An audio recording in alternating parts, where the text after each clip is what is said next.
to, porkit katabi na ako matulog kagabi. Kahapon lang siya inampon. Ngayon, tingnan mo. Mayabang-yabang na. Nakipag-away pa siya sa malalaki. Nakipag-agawa na siya ng pagkain, no? Grabe, tingnan mo yung pagkain. Hinigaan niya talaga. Salbahe din to, eh, no? Tawa siya. Porkit katabi na kita matulog, ha? Aba, away niya pa si Dungin, nak. Natapang-tapang, eh. Ay, mabigyan ng pagkain si Dungi, oh. Dungi, ikaw pa nga hindi ay bibigyan ng pagkain na ikaw ang boss dito? Ha? Ikaw ang boss sa kanila? Ha? Siya pa talaga nangaway pa talaga siya. Lit-lit siya pa nangaway. Dungi, ikaw pa ngayon walang pagkain? Ha? Nabigyan mo si Dungi doon hiwalay. Si Kuya Dungi na siyan.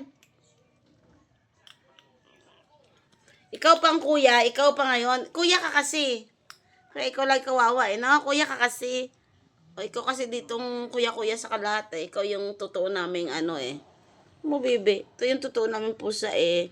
Itong tatlo, ampon, yung dalawa ampon. Ito, nakahuling ampon. Po siya pa matapang, nigaan niya yung pagkain. Hindi po, ibang-yabang mo lang ngayon, ha? Aba? Ayaw mamigay ng pagkain? Ayaw mamigay, tatawa. Galit pa yun, eh.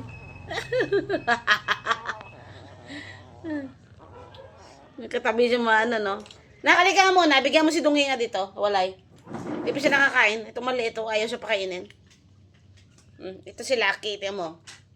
Yabang-yabang na tuloy kay kakatabi ko matulog, eh. Ito si Dungi. Dito lang, sa tabi. Huwag siya bang dami. Tama lang. Oh, tama na. Kasi kawawa siya lang siya hindi ka nakakain. Loko-loko. Ito, tingnan mo, iniwan niya na tuloy sa kanyang pagkain. Ubusin mo yan, ha? Ubusin mo yan talaga. Kadamot-damutan mo, ha? Ikaw yung madamot, ha? Ubusin mo yan. Yung tatlo to rin, nakiwalay na. Doon na sila. Ikaw, ubusin mo yan. Kaya madamot ka. Laki. Grabe ka kahapon. Tago-tago ka pa. Kasi takot ka kay Dungi. Tago-tago ka pa. Ilap-ilap ka. Tago ka kasi takot ka. Ngayon, ikaw na yung matapang ngayon, ha? Hindi po. Lakas kumain, oh. Lakas-lakas siya kumain, eh, oh. Okay, tama. Dami pagkain sa tiyan mo kasi nigaan mo yung pagkain. Ibang yabang mo talaga.